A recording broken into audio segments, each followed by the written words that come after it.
Hey everybody, it's your friend Kevin with another Off the Chain. I've been sitting here meditating and pondering and coming up with what do I want to talk about, and we'll do a reading.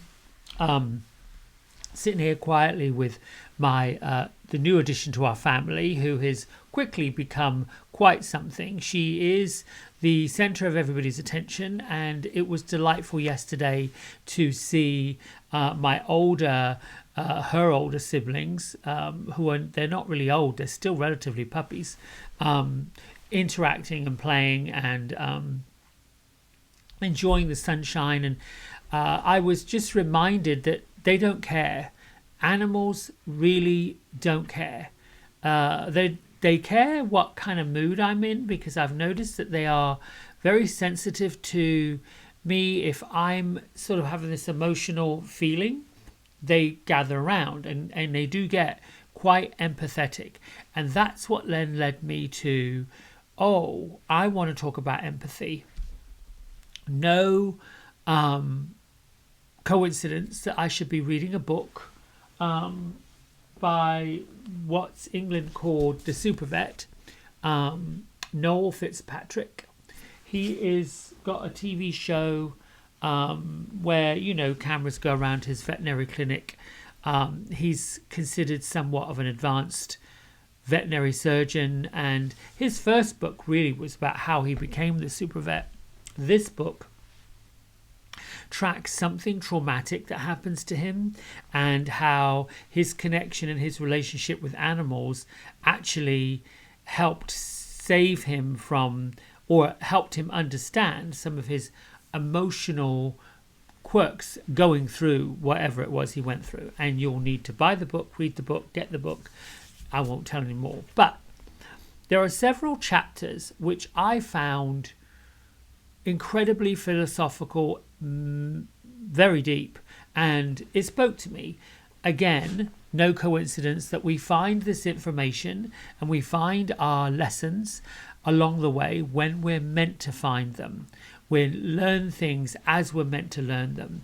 And so as I'm doing my little bit of connecting with spirit, or if you will, meditation, things filter in.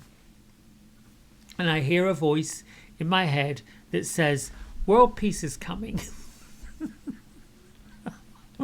And my cheeky self in my head, back to spirit, said, oh really? They've been saying that for years and it hasn't arrived yet. Anyway, this is how I know there's this conversation going on.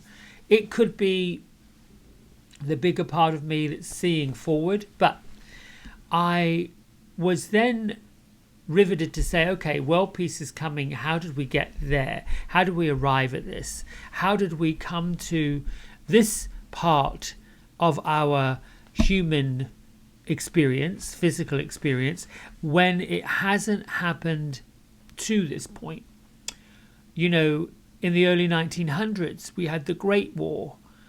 Then in the 1940s, a 6-year war. Then in the 1960s, America went to war with Vietnam. Japanese bombed Pearl Harbor. Then we go into the 80s, we have the Desert Storm. And then we go into the 2000s and the World Trade Center. And so, then let's go back to the 70s where, England and Ireland had their issues. So it's quite astonishing to me that at different times and throughout these sort of decades, with the exception of somewhat a bit in the 60s, although that's Vietnam here, and a bit in the 80s, maybe some terror and some drug stuff going on.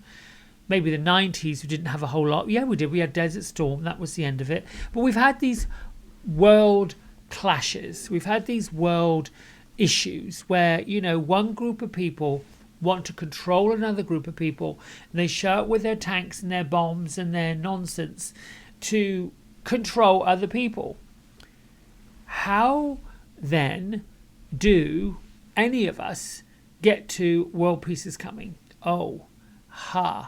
Yes, because we're learning about empathy. Now, how does this relate to world peace? And I revert back to the astonishing, and I call it astonishing. What's up, Rosie? Astonishing events that happened during the pandemic 2020. It has almost been 2 years since the world witnessed George Floyd basically being murdered on the streets by a police officer while other police officers watched. And the world, through empathy,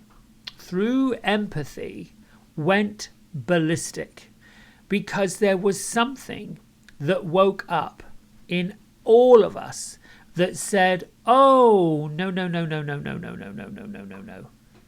There have always been, because we can't really forget those who were victims before him, those who have been victims after him, that have been tortured, killed, maimed.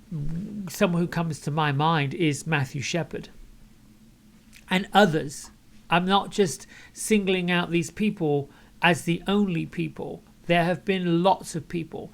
The point I'm making is that there's a piece in all of us that's empathetic to those folks who have been marginalized, victimized, picked on, bullied, all of those things.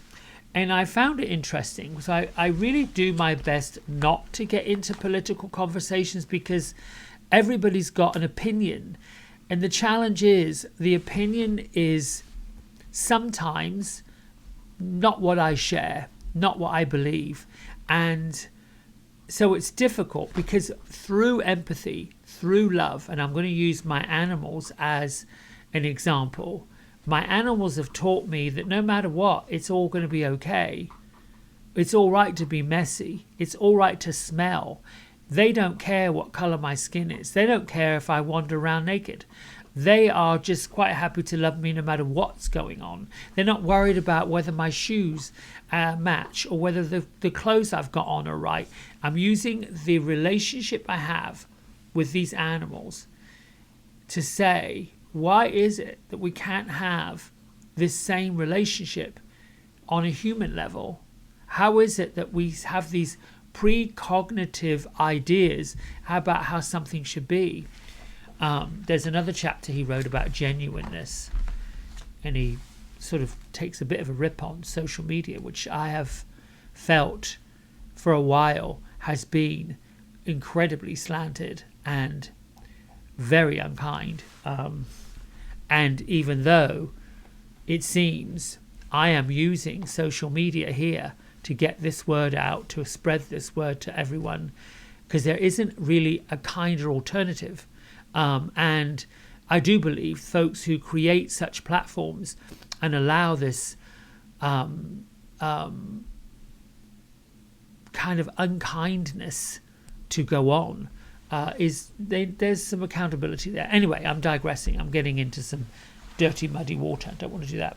So we get to empathy. I had no idea that there are 4 different categories of empathy. The first, cognitive, is understanding another person's point of view, understanding, okay, where they're coming from, sitting in their seat and understanding, where they're coming from, what their point of view is. Now, not that many people do it. Not that many people in a debate or an argument can see that. Then there's affective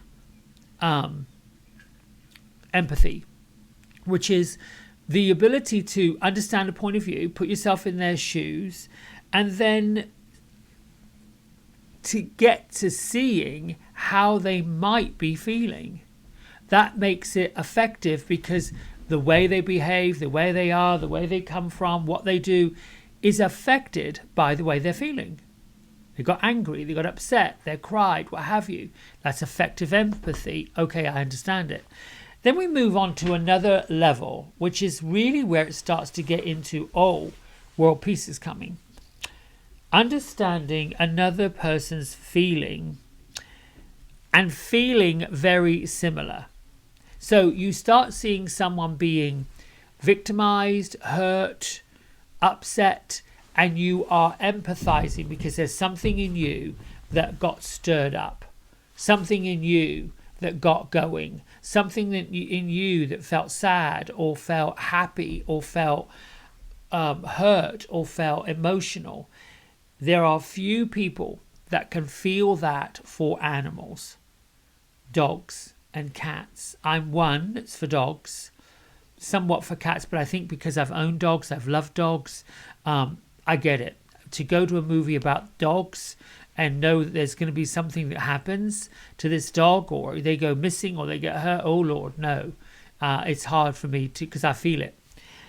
Then there's something that I did not know, and I love learning new things all the time. This term called somatic empathy. This is the ability to feel what another person's feeling, even though you're not actually in the same geographic area. It's a bit like telepathy. You get this feeling that something's wrong. A person gives you a, like for example, I've heard of men who grow a belly when their partners are pregnant.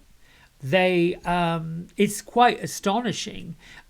Twins, they feel that somatic empathy when their twin is going through something. Mothers feel that somatic empathy for their children because even though the physical umbilical cord's been gone, the other connection is still there. So the point I'm making with all of this, to talk about how world peace is coming, we're learning because of these brave folks that are showing up with their sexual differences, with their racial differences, with their religious differences, because the world is becoming more integrated by virtue of the fact it shows up everywhere. It shows up all over the place. There is this new wave of what we're not going to put up with, what we're not going to turn a blind eye to, what we're not really going to be okay with. That is what's showing up. And it seems that the rudeness, unkindness, and I'm hoping somewhere in there the ingenuineness that's showing up will start to make the change. You know, it takes a consciousness on a lot of people's level to realize that by supporting these higher vibrational energies, if you will, the love, the peace, the goodness, putting out some really great feelings, understanding that that's what we're here to do, that's what we were supposed to do. I wrote something yesterday that everything I got was given and should be given by me. Everything I have was shared with me by someone and I share it. Everything I've learned is a lesson and I can teach it.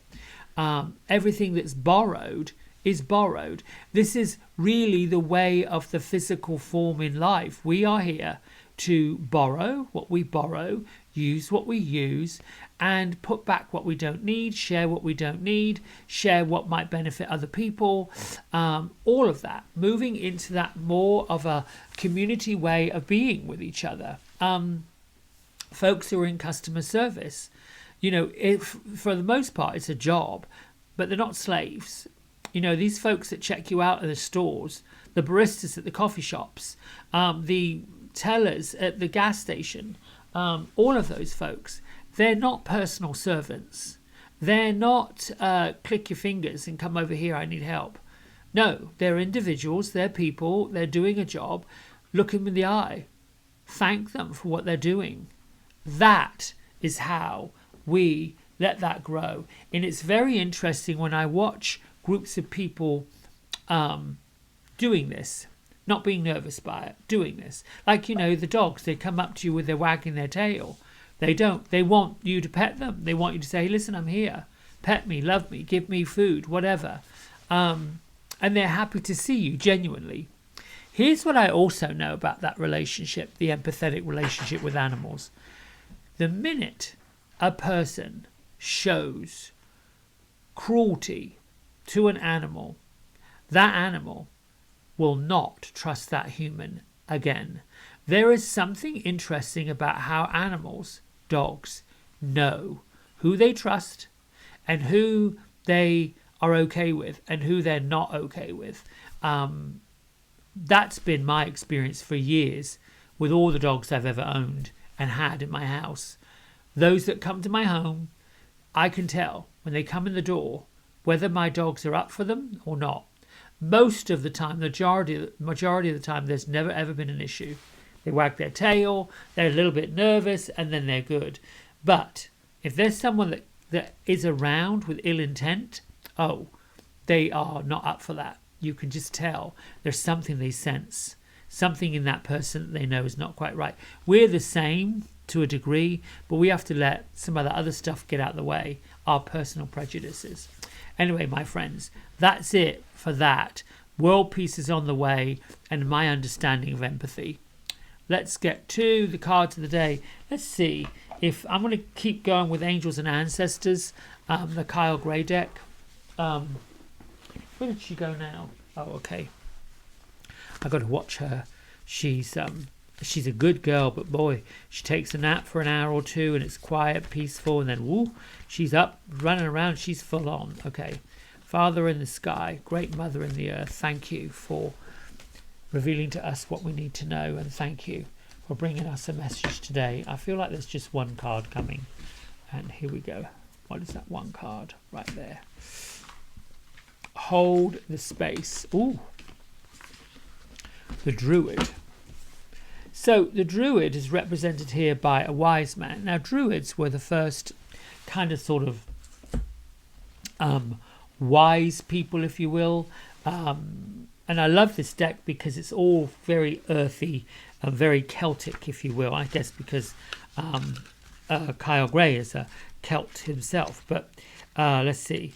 This is, let me see what it says about the Druid.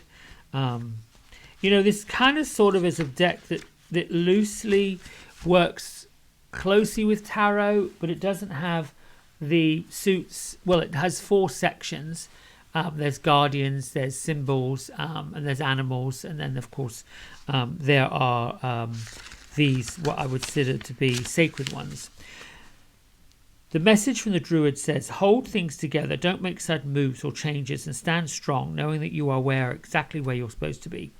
Druids were ancient wise ones of the British Isles. They had a deep connection with the earth, the sun, the moon. They were also scholars who created Ogham tree language. They were known for their creative skills, storytelling, poetry, and craftsmanship. So when the Druid appears in a reading, you're being guided to dig deep. Hold your station. If you're wondering what to do next or have a sense of anxiety about what's unfolding in your life, it's time to shift your perceptions and move back to a state of trust. No need to change your plans or do anything drastic. Just trust in the process and let everything happen as it needs to before taking any more steps. Think of a tree that has strong roots yet continues to grow and bear fruit. Your life will be a reflection of this. It's interesting that this little guidebook that comes with these cards there should talk about trees. The trees coming together in a forest, even when there's high winds, hurricanes and storms, these trees have this ability to let their roots kind of form this webbing not too far under the earth. If you've gone out in your garden, you've seen that some of these trees have roots that go out wide, and they join up with other trees, and those trees in unison through high winds hold each other up. It's quite interesting. They're like families. They just knit together. And I think sometimes during storms, social uprisings, social challenges, humans would do best to kind of stick together and create what we're supposed to create, peace on earth. Well, my friends, until next time, lots of love. Take care. Bye.